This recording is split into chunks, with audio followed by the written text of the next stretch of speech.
জয় শ্রীকৃষ্ণ বন্ধুরা। আজ আমরা আপনাদের এমন এক অত্যন্ত দিব্য ও অলৌকিক কাহিনী শোনাতে চলেছি যা আপনার জীবনের সমস্ত পাপ, দুঃখ, কষ্ট এবং দারিদ্র্যকে মূল থেকে ধ্বংস করে দিতে পারে। এটি কেবল একটি সাধারণ কাহিনী নয়, বরং জ্ঞান, বৈরাগ্য, করুণা এবং ভগবানের অকারণ কৃপায় পরিপূর্ণ এক অশেষ মহাসাগর। শ্রী পুরুষোত্তম মাসের এই পবিত্র সময়ে এই কাহিনী শ্রবণ করা যে কোনো জীবাত্মার জন্য বিরল সৌভাগ্যের বিষয়।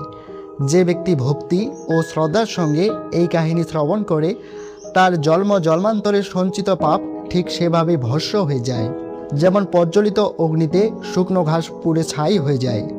তাই আসুন হৃদয়ে ভগবান শ্রীকৃষ্ণের চরণ কমলে ধ্যান করে এই ভবসাগর থেকে পার করে দেওয়া পরম পবিত্র কাহিনীর অমৃত রস পান করি। প্রাচীনকালের কথা, তীর্থ সময়ের মধ্যে শ্রেষ্ঠ ও অত্যন্ত পবিত্র নৈরমস্য ক্ষেত্রে বহু মহান ঋষি ও মুনি জ্ঞান লাভ এবং পরম কল্যাণের উদ্দেশ্যে একত্রিত হয়েছিলেন। সেই পবিত্র বনে ঘন বৃক্ষরাজির ছায়া, পাখিদের মধুর কলহর এবং যজ্ঞ পবিত্র অগ্নি থেকে উত্তোলিত ধোঁয়ার মাঝে এক অপূর্ব আধ্যাত্মিক পরিবেশ সৃষ্টি হয়েছিল। সেই সময় মহর্ষি ব্যাসদেবের পরম শিষ্য এবং পুরাণ বিষাদ শ্রী সুতাচ মহারাজ তার শিষ্যদের সঙ্গে সেখানে আগমন করেন। তাকে দেখে সৈনিক ঋষি সহ সকল মুনিগণ অত্যন্ত আনন্দিত হলেন এবং গভীর শ্রদ্ধা ও সম্মানের সঙ্গে তাকে এক উচ্চ ও উত্তম আসনে বসালেন। তারা তাকে এমনভাবে ঘিরে বসলেন যেমন পদ্মের পাপড়িগুলো পদ্মকে কেন্দ্র করে ঘিরে রাখি। এখন সৈনিক ঋষি বিনীতভাবে হাত জোর করে বললেন, হে মহান জ্ঞানী, হে জ্ঞানের অতল সাগর, অনুগ্রহ করে আমাদের ভগবান শ্রীকৃষ্ণের সেই শ্রেষ্ঠ কাহিনী শোনান, যা শ্রবণ করলেই কলিযুগের পাপী জীবেরাও উদ্ধার হয় এবং সে মোক্ষ লাভ করে। এ কথা শুনে সুতজি মৃদু হাসলেন এবং বললেন, হে মহিষীগণ, আপনারা ধন্য, কারণ আপনারা জগতের কল্যাণের জন্য এমন এক প্রশ্ন করেছেন। আমি আপনাদের সেই পরম গোপন ও মুক্তিদায়িনী কাহিনী শোনাব, যা স্বয়ং ভগবান নারায়ণ বদ্রিকাশ্রমে দেবশ্রী নারদকে শুনিয়েছিলেন। এই কাহিনী শ্রী পুরুষোত্তম মাসের অসীম মাহাত্ম্য প্রকাশ করে। যখন অধিক মাসকে সকলেই অপবিত্র বলে ত্যাগ করেছিলেন, তখন সে দুঃখিত হয়ে গোলকধামে ভগবান শ্রীকৃষ্ণের শরণাপন্ন হন। তখন করুণাময় ভগবান শ্রী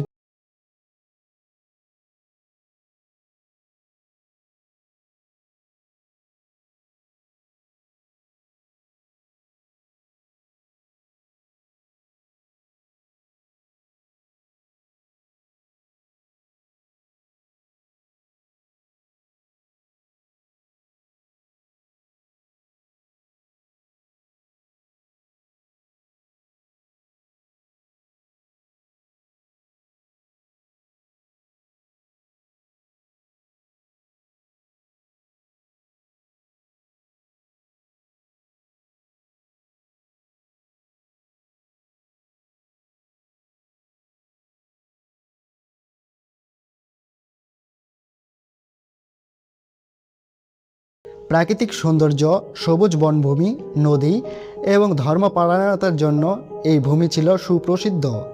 কিন্তু সেই পবিত্র ভূমিতেই এমন এক ব্রাহ্মণ বাস করত, যে সমগ্র ব্রাহ্মণ সমাজের জন্য ছিল এক কলঙ্ক। তার নাম ছিল কর্দজ। কর্দজ শব্দের অর্থই হল অত্যন্ত কৃপণ, লোভী এবং সংকীর্ণ মনের মানুষ। তার স্বভাবও ছিল ঠিক তার নামের মতোই। তার মন ও আত্মার লোভ, স্বার্থ, প্রতারণা ও কপটতার এমন ঘন অন্ধকারে আচ্ছন্ন ছিল যে সেখানে ধর্ম ও মানবতার কোনো আলোই প্রবেশ করতে পারত না। তার জীবনের একমাত্র লক্ষ্য ছিল যে কোনো উপায়ে অর্থ উপার্জন করা এবং তা জমিয়ে রাখা। সে এতটাই কৃপণ ছিল যে অর্থ ব্যয় হয়ে যাওয়ার ভয়ে কখনো কোনো ধর্মকর্ম করত না, দেবতাদের উদ্দেশ্যে অগ্নিতে কখনো আহুতি দেয়নি, পিতৃপুরুষদের শান্তির জন্য কখনো শ্রাদ্ধ বা তর্পণ করেননি। তার হৃদয়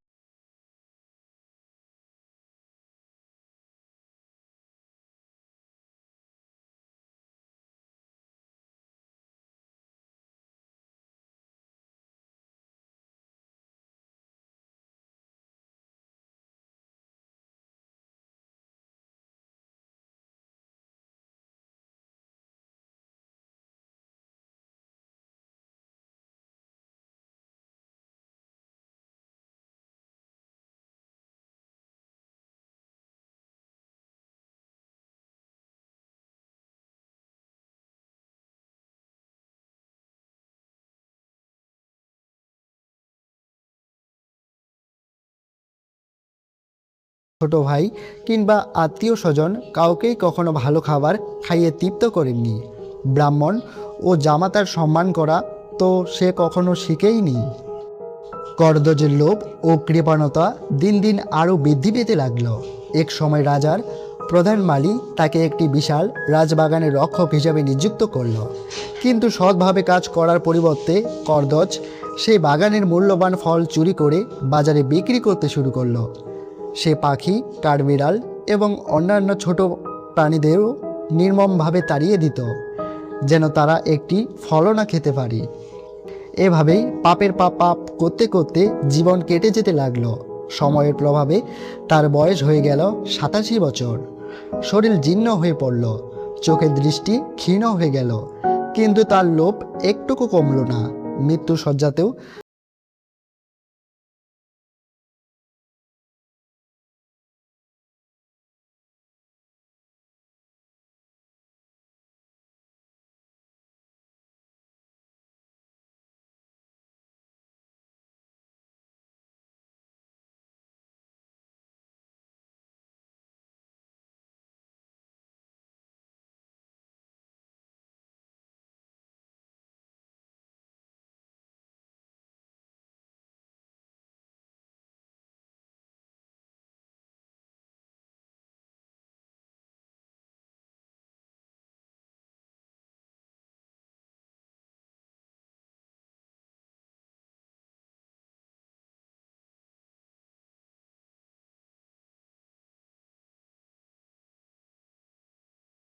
ওকে অন্ন দেয়নি, ধর্মকর্ম করিনি, ভগবানের স্মরণ করিনি।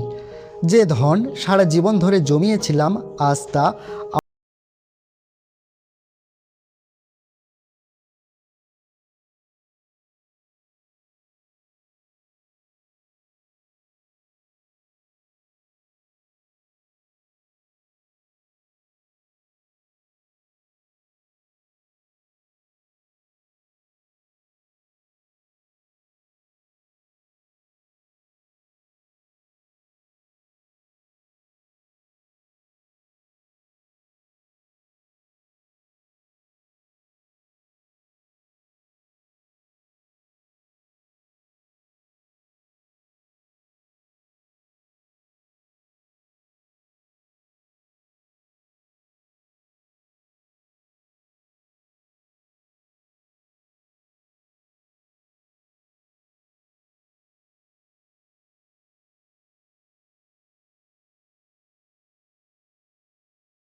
বাধ্য হলো। অজান্তেই তার দ্বারা উপবাস, অন্নদান এবং তীর্থস্থানের পুণ্য